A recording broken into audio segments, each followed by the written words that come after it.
सभी स्टूडेंट का static GK के इस पार्ट में मैं हार्दिक स्वागत करता हूं। स्टैटिक जीके के इस पार्ट में आज मैं सिख धर्म के 10 गुरुओं पर चर्चा करने जा रहा हूं। आप कंपटीशन की तैयारी करते हो और आप भली भांति जानते हो ये एक ऐसा टॉपिक होता है जिसमें से 90% क्वेश्चन आने की संभावना रहती है और बिल्कुल इसका एक स्थिर जीके है, स्टैटिक जीके है, पूर्ण रूप से रच बस जाना चाहिए। लेकिन यहाँ मैं आपको स्पेशली एक हिदायत देना चाहूँगा कि यह टॉपिक जो है कंफ्यूजिंग से भरा हुआ है। इस कंफ्यूजिंग को दूर कर ले, इस टॉपिक में कोई समस्या नहीं आएगी। तो सिख धर्म के 10 गुरुओं को आज हम पढ़ेंगे। बड़ी ही मजबूती के साथ इसको रचाना बसाना है। बाद में हम इसका जब टेस्ट लेंगे तो आप अपना मूल्यांकन कर सकोगे। तो सबसे पहले हेडिंग डाल दीजिए सिख धर्म।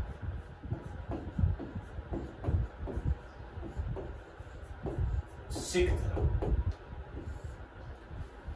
यदि हम इसके उत्पत्ति शब्द की बात करें तो इसकी जो उत्पत्ति हुई है शिष्य शब्द से हुई है। और यदि हम ये कहें कि हिंदू धर्म से इसका क्या रिलेशन है, तो वास्तव में सिख धर्म हिंदू धर्म का ही एक परिवर्तित रूप है। एक लाइन लिख दीजिए,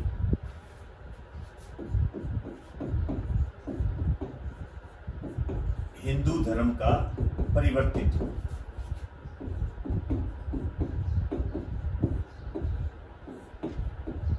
कहने का मतलब है कोई भी व्यक्ति जन्म से सिख नहीं होता है। मैं बताऊंगा, एक संस्कार होता है पाहुल संस्कार, उसके बाद ही कोई व्यक्ति सिख बनता है। करेंगे बात उसके। हम पहले हम इसके उत्पत्ति शब्द पर चर्चा करते हैं।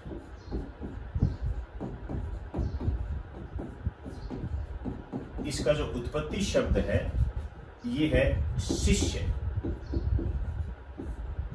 और ये शिष्य जो है, एक तो आपने ध्यान में रखना है, संस्कृत भाषा का शब्द है।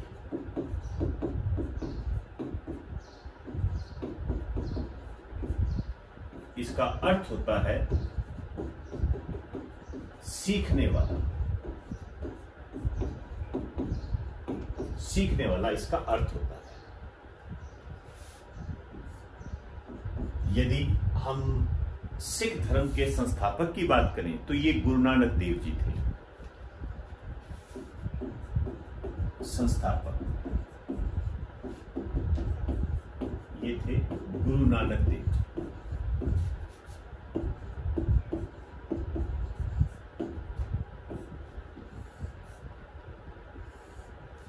मैं इनके जन्म से संबंधित कुछ बातें करूंगा।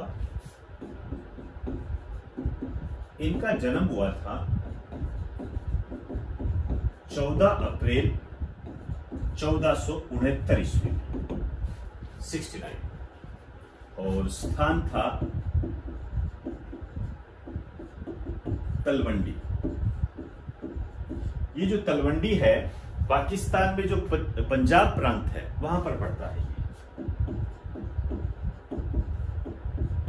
आप जानते हो कि पंजाब 2 भागों में बंटा हुआ है। इसका कुछ भाग पाकिस्तान में है और कुछ भाग भारत में है। ये जो तलवंडी है, इनका जो नया नाम है गुरु नानक देव जी के नाम पर ही रखा गया है, ननकाना साहब। ननकाना साहब के नाम से इसको जानते हैं। गुरु नानक देव जी के पिता का नाम था मेहता कालू जी और माता का नाम था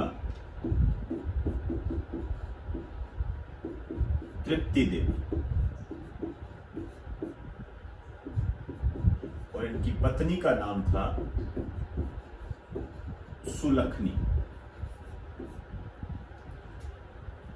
गुरु नानक देव जी की एक बहन थी,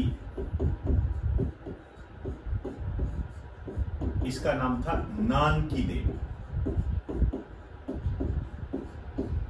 और गुरु नानक देव जी की जो मृत्यु हुई थी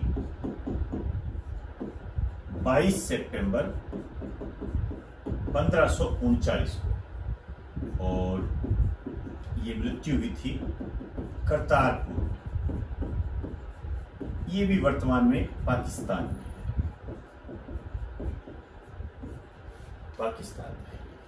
तो ये गुरु नानक देव जी के बारे में हमने कुछ संक्षिप्त जानकारी ली है। और वैसे इन पे जो क्वेश्चन आता है वो ये आता है कि सिख धर्म के संस्थापक कौन थे, ये ज्यादा पूछा जाता है। एक बार आप इसका स्क्रीनशॉट ले लीजिए, फिर हम आगे की बात करते हैं।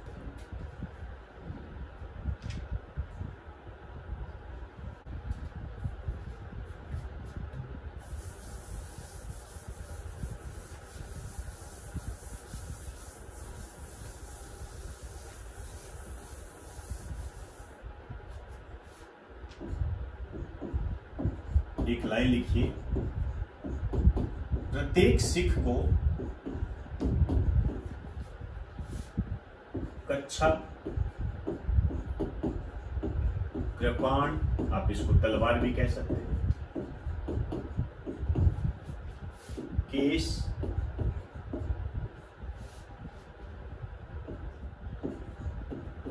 कंघा वह कड़ा धारण करना होता है।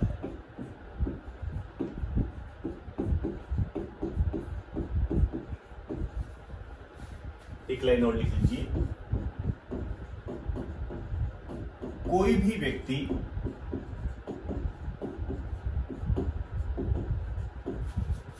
जन्म से सिख नहीं होता है,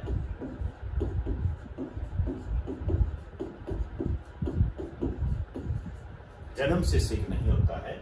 मैं यहां पर एक संस्कार की बात करूंगा। इस शब्द का इस्तेमाल हम बाद में भी करेंगे। पाहुल संस्कार, ये इंपॉर्टेंट है आपके एग्जाम की दृष्टि से।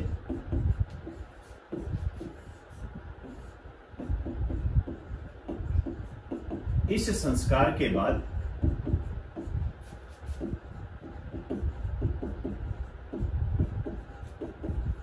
व्यक्ति सिख कहलाता है।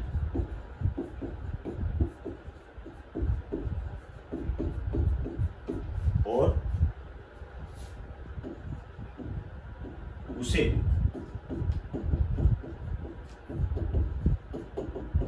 सिंह की उपाधि धारण हो जाती है, मतलब वो अपने नाम के आगे सिंह लगा सकता है।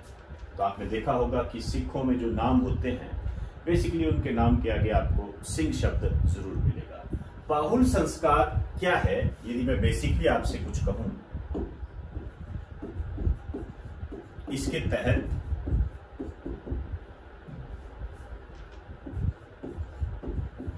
कच्छा, कड़ा व कंघा दिया जाता है। ये तीन चीजें दी जाती है, और दो का प्रावधान तो पहले से ही है, केस और कृपाण का। केस व कृपाण का प्रावधान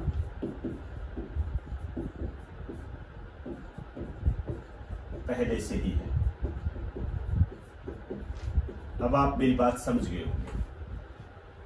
आधारिक रूप से आप ये बात ध्यान रखें कि पाहुल संस्कार का संबंध किससे है? सिख धर्म से है। अब ये पाहुल संस्कार के बारे में किसने बताया था, इसकी बात हम आगे चलकर करेंगे। फिलहाल आप इसका स्क्रीनशॉट ले लीजिए। इसके बाद में सिखों के जो 10 गुरु हुए हैं, जो आपके एग्जाम में बहुत ज्यादा आते हैं, उन पर मैं बात करूंगा। तो एक बार स्क्रीनशॉट ले लीजिए।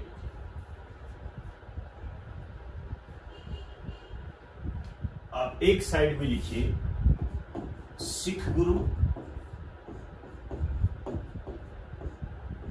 और दूसरे साइड में लिखिए विशेष।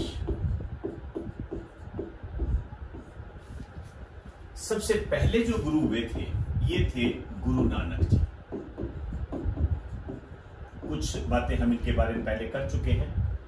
इनके बारे में आपने ये ध्यान रखना है, एक तो इन पर क्वेश्चन बनता है सिख धर्म के संस्थापक, सिख धर्म के संस्थापक। दूसरा, इन्होंने सलरपुर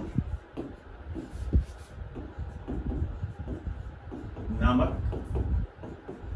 नगर की स्थापना की। सलरपुर नामक नगर की स्थापना की। ये जो सलरपुर नगर है ये वर्तमान पाकिस्तान में है।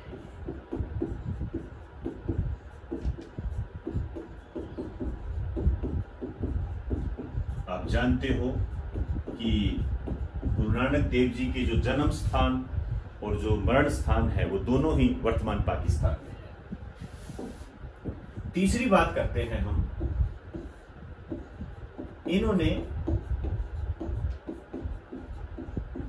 संगत व पंथ, इस पंथ को आप कह सकते हो पंचशील,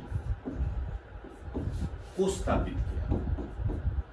अब हमें इन दोनों शब्दों का अर्थ पता होना चाहिए। ये जो संगत शब्द है इसका अर्थ है धर्मशाला, धर्मशाला। और जबकि ये जो पंथ शब्द है इसका मतलब होता है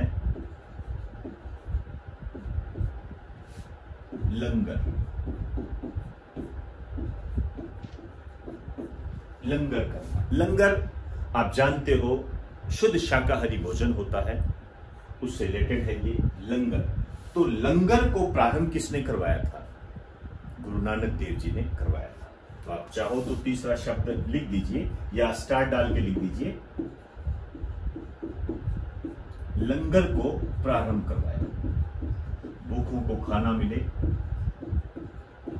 लंगर के बारे में आपको ये ध्यान रखना है कि लंगर प्रथा को स्थायी किसने किया था? तो जात पात को मिटाकर गुरु अंगद जी ने इसे स्थायी किया था। करते हैं हम उनकी बात। एक बात आप इसे राइट डाउन कर दीजिए।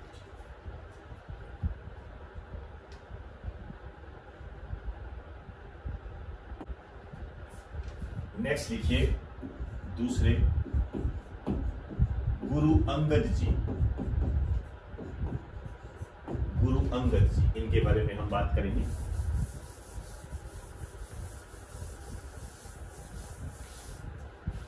एक तो इन्होंने लंगर प्रथा को स्थायी किया।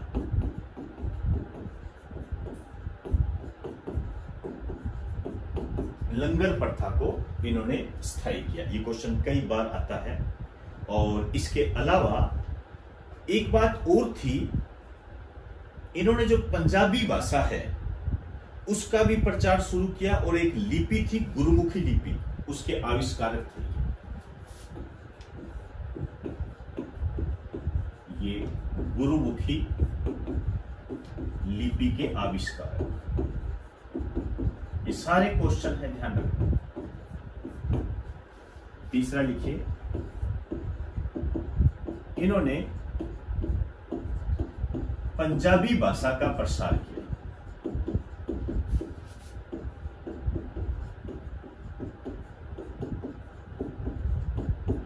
पंजाबी भाषा का प्रसार किया, गुरुमुखी लिपि के बारे में इन्होंने सबसे पहले बताया था। और एक बात और ध्यान रखना, इनको जो है एक नाम और से भी जाना जाता है, ये मैं अलग से बता देता हूं आपको। उपनाम कह दीजिए या अन्य नाम कह दीजिए,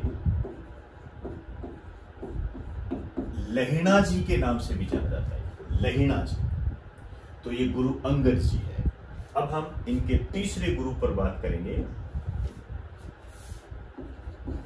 गुरु अमरदास जी। इन्होंने सती प्रथा का विरोध किया था। एक लाइन लिख दीजिए,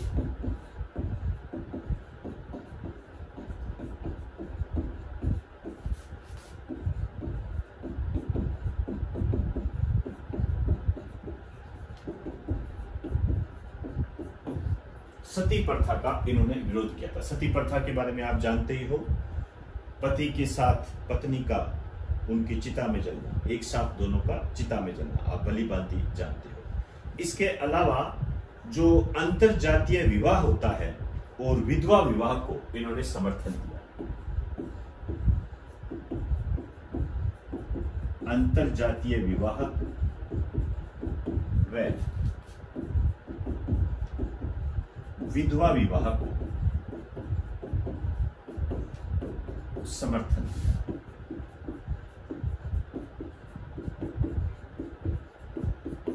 इंटरकास्ट मैरिज और जो विधवा महिलाएं होती थी उनके विवाह को इन्होंने आगे विकसित करने के लिए प्रेरित किया। तो एक बार आप इसे राइट डाउन कर दीजिए।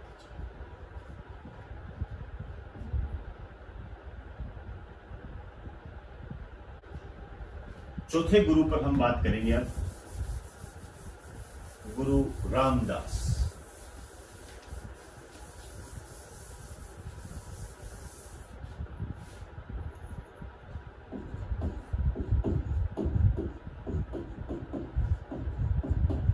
ये जो गुरु रामदास है, ये पहली बात तो गुरु अमरदास के दामाद थे और इनके अकबर के साथ अच्छे संबंध थे।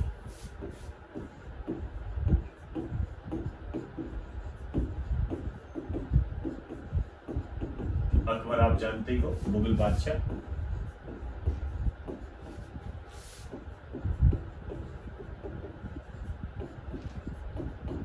अकबर के साथ इनके अच्छे संबंध थे।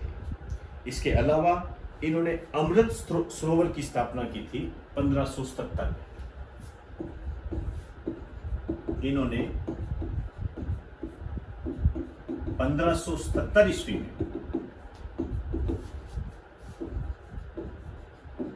अमृत सरोवर की स्थापना की। ये भी कई बार पूछा जाता है, लेकिन ये इस रूप में पूछा जाता है कि ये जो अमृत सरोवर है, इसका जो नया नाम है या वर्तमान नाम जो है, ये है अमृतसर। अमृतसर की इन्होंने स्थापना की। अब हम सिखों के 5वें गुरु पर चर्चा करेंगे, काफी महत्वपूर्ण है, गुरु अर्जुन देव जी।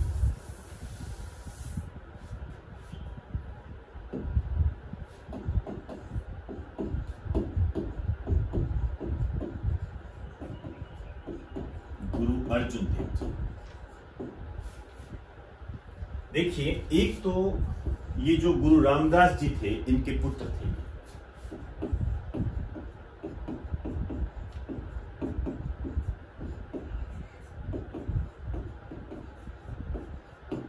गुरु रामदास जी के पुत्र थे।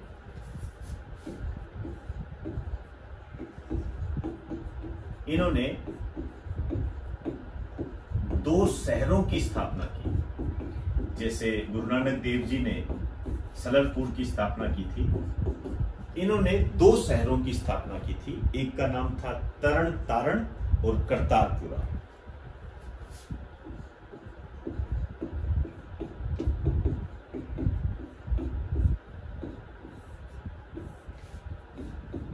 और करतार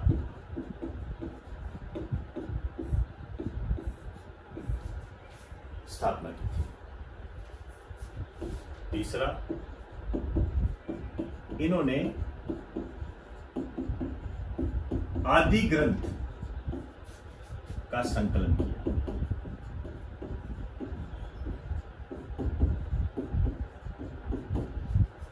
आदि ग्रंथ का इन्होंने संकलन किया।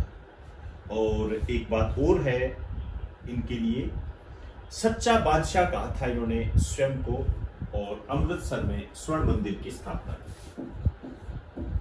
चौथा लिखिए, इन्होंने स्वयं को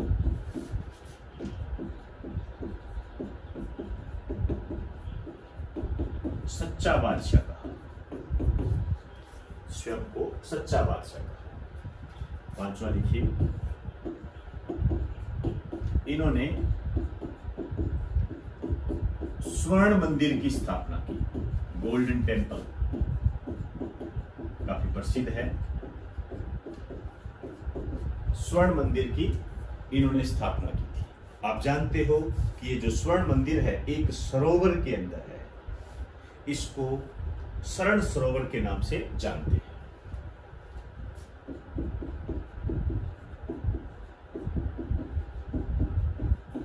शरण सरोवर ये अमृतसर में है। आपको बता दूं कि ये जो स्वर्ण मंदिर है इसकी जो नींव रखी थी एक सूफी संत ने रखी थी, और ये भी क्वेश्चन आया हुआ है। सूफी संत मियां मीर के द्वारा। ये बहुत शानदार क्वेश्चन है, ठीक कर लें इसको अलग से। वैसे 10 गुरु जो है इनमें से क्वेश्चन बहुत आते हैं, तो एक बार आप इसका स्क्रीनशॉट ले लीजिए। अब हम बात करेंगे गुरु हरगोविंद जी के बारे में।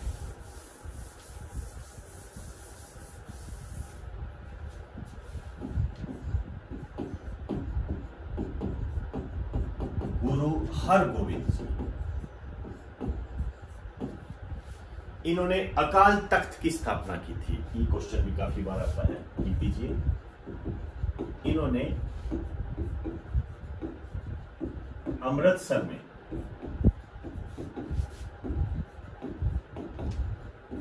अकाल तख्त की स्थापना की।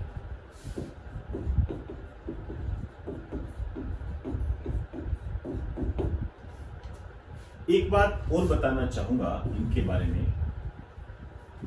इन्होंने क्या किया था, एक छोटी सी सेना बनाई थी अपनी, जिससे नाराज होकर मुगलों ने इसे जेल में डाल दिया था। और इन्होंने इस समय जो मुगल बादशाह थे शाहजहां, उनके खिलाफ विद्रोह किया था। इस कारण से एक क्वेश्चन बनता है कि सिखों को लड़ाकू कौम में किसने बदला था, तो वो हरगोविंद जी थे। देखिए, इन्होंने सिखों को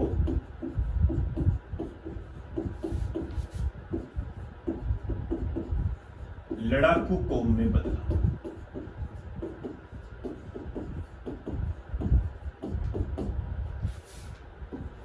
एक लाइन और लिख दीजिए। इन्होंने एक छोटी सी सेना बनाई थी,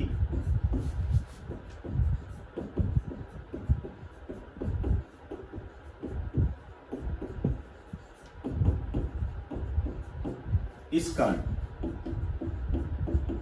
इन्हें मुगलों ने जेल में डाल दिया था। यहां पर इस टाइप के आपके क्वेश्चन बन जाते हैं कि किस सिख गुरु को मुगलों ने जेल में डाला था, या सिखों को लड़ाकू कौम में किसने बदला था। ये तो कई बार आता है। इसी तरीके से सिख पंथ को राजकुमार का रूप जो एक तरीके से प्रदान किया था, उसका श्रेय हरगोविंद जी को ही जाता है। एक लाइन लिख दीजिए। इन्होंने सिखों को राजकुमार का रूप प्रदान किया।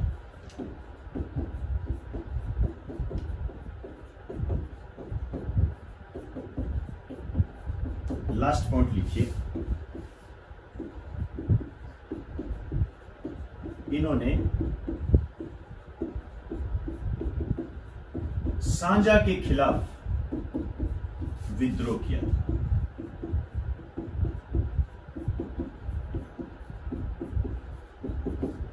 शाहजहां के खिलाफ विद्रोह किया था। ये ध्यान रखें, एक तो अकाल तख्त की स्थापना, अकाल तख्त की स्थापना पे क्वेश्चन बहुत आता है, हरगोविंद जी ने की थी। सिखों को लड़ाकू कौम में किसने बदला था, हरगोविंद जी ने। सिखों को राजकुमार का रूप किसने प्रदान किया था, हरगोविंद जी ने। ये बातें आपको ध्यान में रखनी है।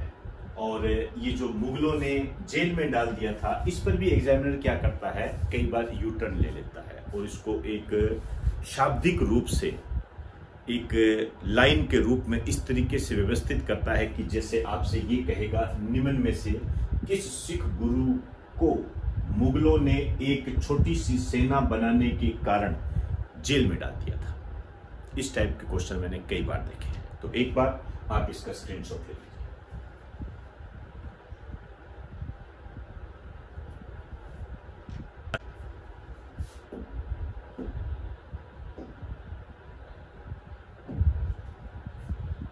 इसके बाद आए गुरु हर राय जी।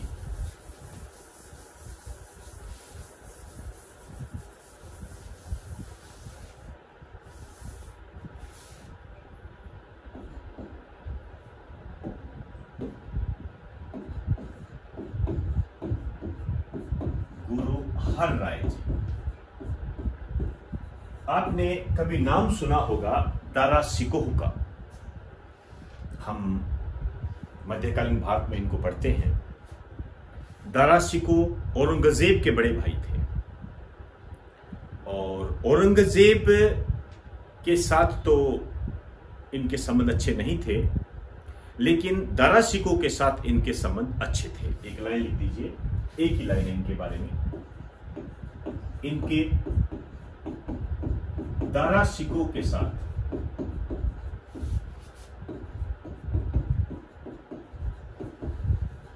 अच्छे संबंध थे।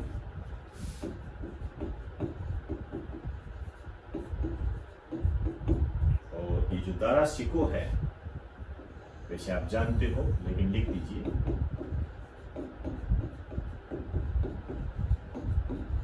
ये औरंगजेब का भाई था। औरंगजेब का भाई था। हर राय जी के बाद में गुरु हरकिशन जी आए। गुरु हरकिशन जी, ये 5 वर्ष की आयु में ही सिख गुरु बन गए थे। मेरे कहने का मतलब है 5 वर्ष की आयु में ही इन्होंने गद्दी संभाल ली थी। इसका विरोध किया था औरंगजेब ने। एक लाइन लिख दीजिए, इन्होंने 5 वर्ष की आयु में ही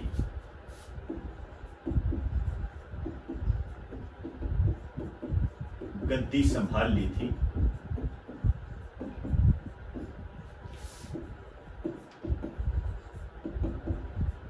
जिसका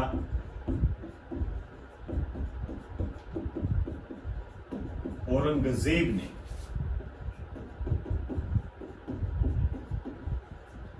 विरोध किया था। गुरु हरकिशन जी चेचक के रोगियों का इलाज करते हुए चेचक की चपेट में आ गए थे और इसी रोग के कारण ही इनकी मृत्यु हो गई थी। दूसरा लिखिए,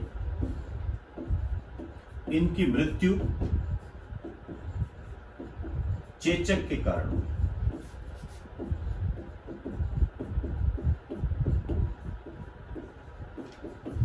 इनकी मृत्यु चेचक के कारण हुई। यहां पर आपने 2 बातें ध्यान रखनी है। एक तो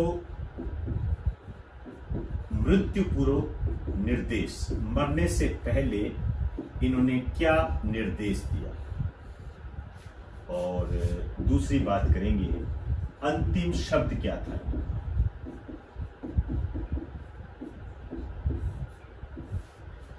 अपनी मृत्यु से पहले इन्होंने ये निर्देश दिया था कि उनकी मृत्यु पर कोई रोएगा नहीं। लिख दीजिए, इनकी मृत्यु पर कोई रोएगा नहीं। ये इन्होंने अपनी मृत्यु से पहले कहा था कि जब उनकी मृत्यु हो तो उसके बाद कोई रोए नहीं। और इनका जो अंतिम शब्द था ये था बाबा बकाले।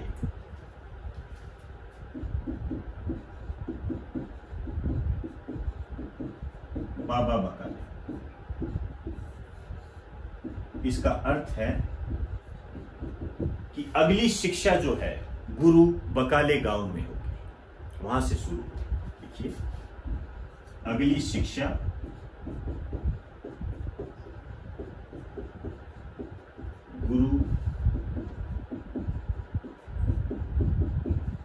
बकाले गांव में।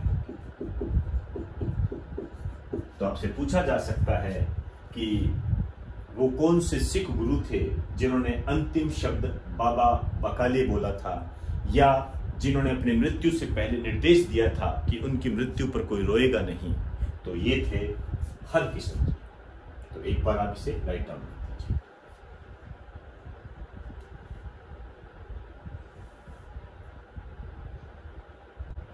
अब मैं बात करूंगा सिखों के 9वें गुरु तेग बहादुर जी।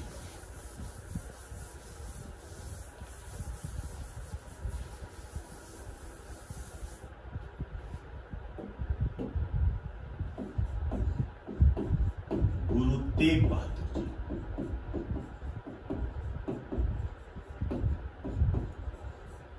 ये जो गुरु तेग बहादुर जी है, इनका एक निक नेम है, आपने ध्यान में रखना है। इन्हें हिंद की चादर भी कहा जाता है, हिंद की चादर कहा जाता है। और इनके बारे में यदि मैं कहूं तो हिंदू धर्म के ये प्रबल समर्थक थे।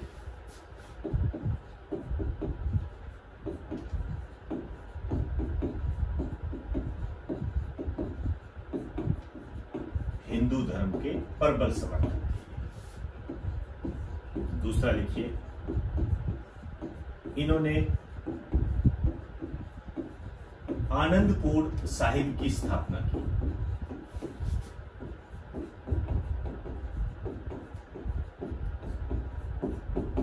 आनंदपुर साहिब की इन्होंने स्थापना की थी। इनकी हत्या के बारे में यदि मैं कहूं तो औरंगजेब ने इनकी हत्या कराई थी 24 नवंबर 1675।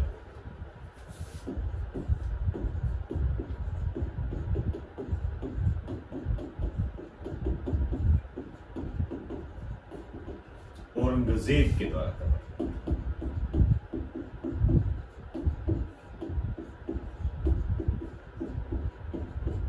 मुगल बादशाह थे औरंगजेब, उन्होंने इसकी हत्या करवाई थी। एक स्थान है शीशगंज, यहां पर शीशगंज गुरुद्वारा भी है, यहां पर इनकी हत्या की गई थी। स्थान था शीशगंज, और जो कारण था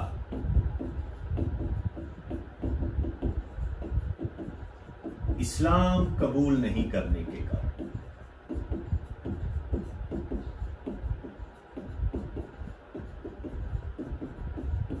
इस्लाम कबूल नहीं करने के कारण हुआ क्या था, आप जानते हो कि औरंगजेब कट्टर प्रवृत्ति का था।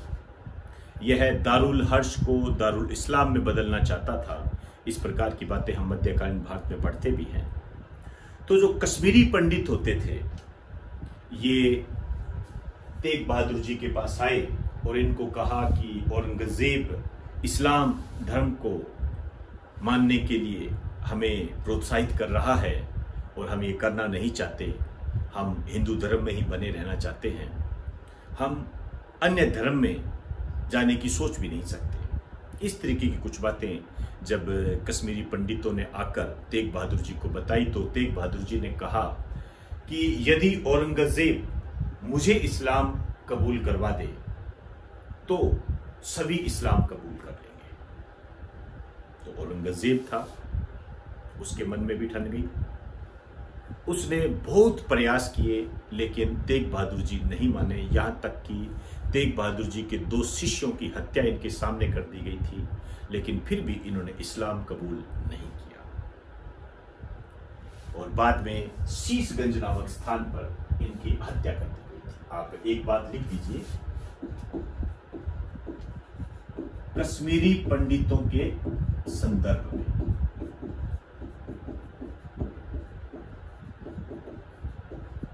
एक बात मैं यहां और आपसे करना चाहूंगा। तेग बहादुर जी की हत्या जो है औरंगजेब ने करवाई थी। इसी तरीके से 30 मई 1606 को जहांगीर ने अर्जुन देव जी की हत्या करवाई थी। ये दोनों क्वेश्चन कई बार पूछे जाते हैं, तो मैंने जानबूझकर आपको वहां बताया नहीं। यहां पर आप एक नोट डाल के लिख दीजिए ताकि दोनों बातें साथ साथ आ जाए, और दोनों ही मोस्ट इंपोर्टेंट। लिख दीजिए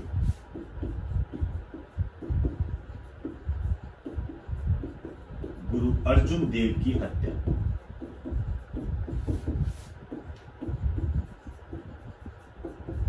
मई 1606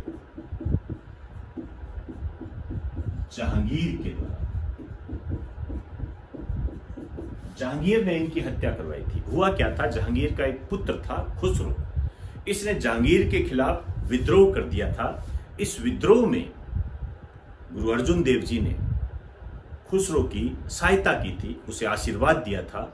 इस कारण से नाराज होकर जहांगीर ने इनकी हत्या करवा दी थी। एक लाइन लिख दीजिए, खुसरो का साथ देने के कारण।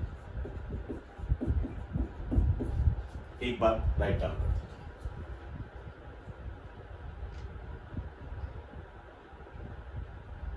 बात करेंगे सिखों के 10वें गुरु पर, गुरु गोविंद सिंह जी।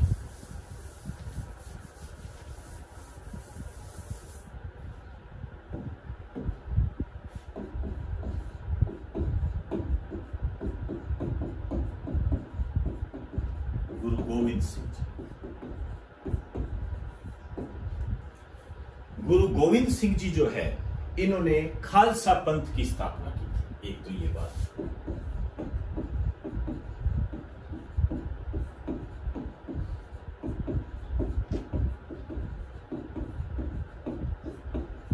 खालसा पंथ की स्थापना की। एक इन्होंने ग्रंथ लिखा था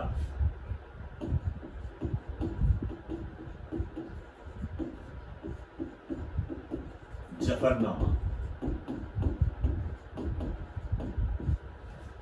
ग्रंथ लिखा था। तीसरा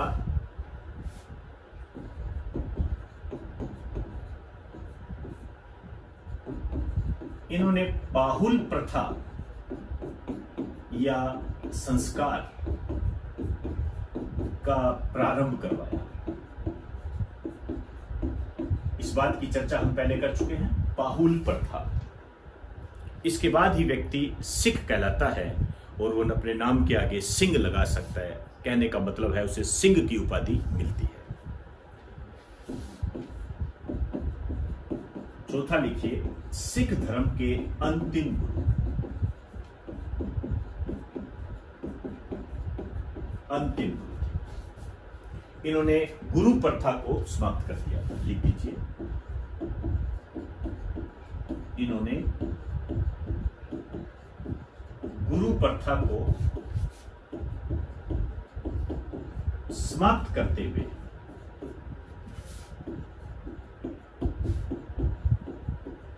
गुरु ग्रंथ साहिब को ही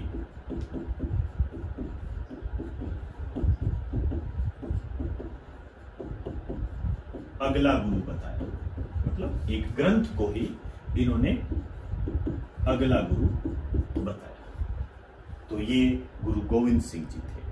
एक बार आप इसे राइट डाउन कर दीजिए।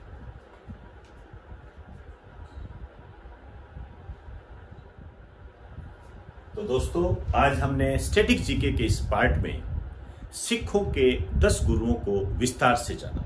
ये एक ऐसा टॉपिक होता है जो कि एग्जाम में आने की पूरी ताकत रखता है।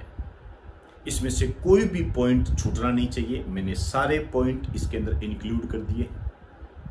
कहीं से और कुछ देखने की कोई आवश्यकता नहीं है और सावधानी से करें। सावधानी का मेरा मतलब यहां पर यह है कि ये जो 10 गुरु हैं, इनमें क्या कंफ्यूजिंग बनी रहती है और आपको उस कंफ्यूजिंग से दूर रहना है।